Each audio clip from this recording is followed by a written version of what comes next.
Some folks in the Western media and in the West in general are calling the people in Iran who are opposed to negotiations with the United States hardliners. The question is, who are the real hardliners? Are the Iranians the real hardliners? Or are the people in the United States, including people in the media, in the US regime, and others, hardliners? Who are the hardliners? The Iranians versus the people in the United States, including Donald Trump himself. Now, let's get into it. Before we get into it, please hit the subscribe button, like, share, comment, so that we can get this moving.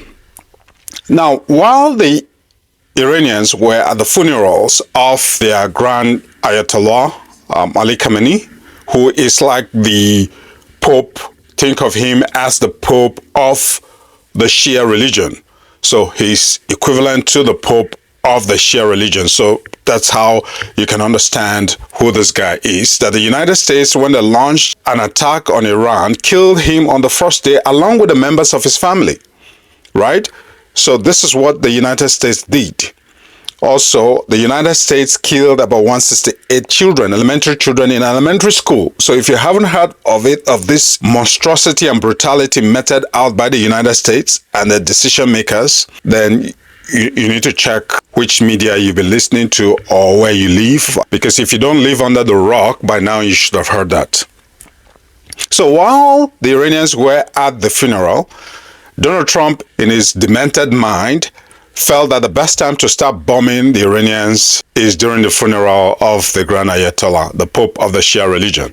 Talking about hardliners, right? Bombing civilian infrastructure that is meant for civilian use.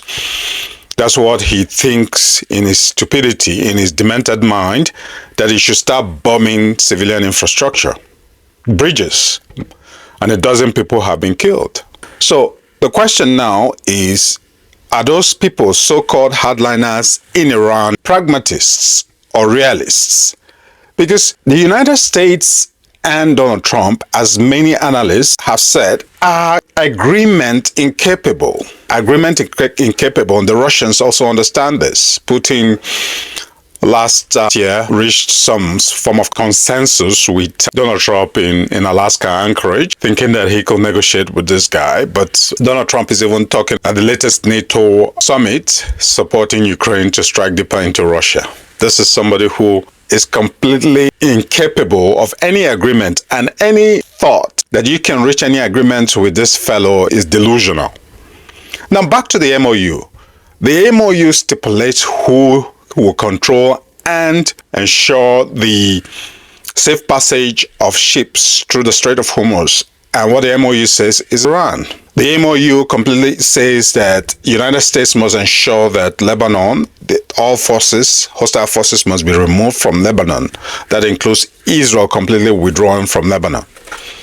But obviously, the United States is incapable of restraining Netanyahu. The United States is agreement incapable because it's controlled by the Zionists, right? So how can somebody who does not own himself, Donald Trump is owned by the Zionists, by the Zionist lobby. Everybody knows that. It is not a secret that he is owned. During his election, about 200-something million was given to him by the Mary Adersons, who is an avid Zionist in the United States. So he's owned by the Zionists, so he has no control of himself. He has no control of his own decision making. Any idea that Donald Trump will abide by an agreement, delusional. This is someone who is agreement incapable. Now, to also pour gasoline to the fire, J.D. Vance, on one of his podcast tours, said that the United States was using the MOU to build their stocks and to pile up their stocks. It means that once they build up their stocks, they will go back to bombing Iran again. So I wonder, have they built up their stocks that they started bombing at the petroleum reserves up, that they're bombing Iran? According to many analysts, again, the petroleum reserve have hit the rock bottom. It means that many people in the United States and even around the world are up for a severe reality down the road. There's going to be massive inflation, food inflation, oil prices are going to skyrocket very, very soon, despite all the manipulations that they've been involved in the United States. So back to the question, who are the hardliners? Are the hardliners the people who bomb civilian infrastructure? Are the hardliners the people who kill the Pope of the Shia religion? Are the hardliners the people who are advocating for more wars and more death and destruction? Murdering of 168 elementary school kids in Iran? Are the hardliners the ones that fail to accept the limit of military power? Are the hardliners the ones that fail to understand that the empire is in severe decline? Are the hardliners the ones that constantly spew racism and demean and underestimate their opponents, including the Iranians, the Houthis, who also gave the United States a run for their money last time when the Trump administration went for a stupid excursion with the Houthis? Who are the hardliners?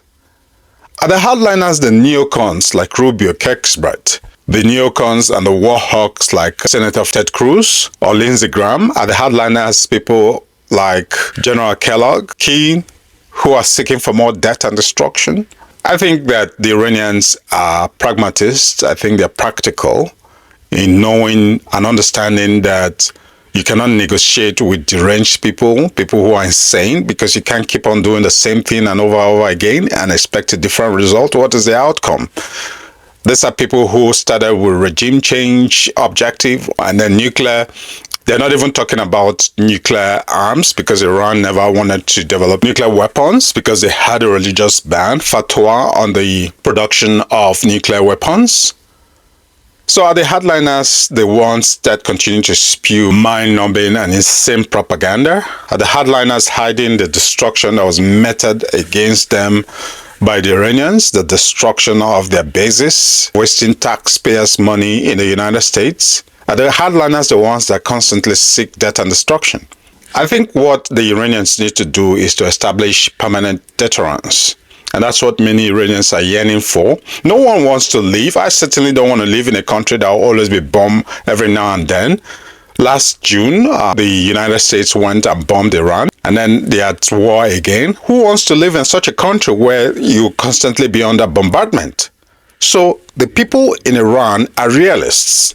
They understand that they cannot continue to live in a country that will be bombed every now and then. So they're asking for the right things. They're asking that the country puts a permanent end to this periodic bombing. And I think that the only way that Iran can live in peace from the aggression of the empire is to establish a permanent deterrent to this merchants of death and destruction. The only way they can live in peace, and quite frankly, the region, the Middle East, the Persian Gulf, the only way they can live in peace is to support Iran in putting a permanent nail on the coffin of the empire. What do you think? I hope I've been able to convince you that the hardliners are not Iranians, that they are the war hawks and those merchants of death and destruction in the United States. Subscribe to this channel for more truth bombs. See you in the next video. Bye-bye now. Thanks for watching.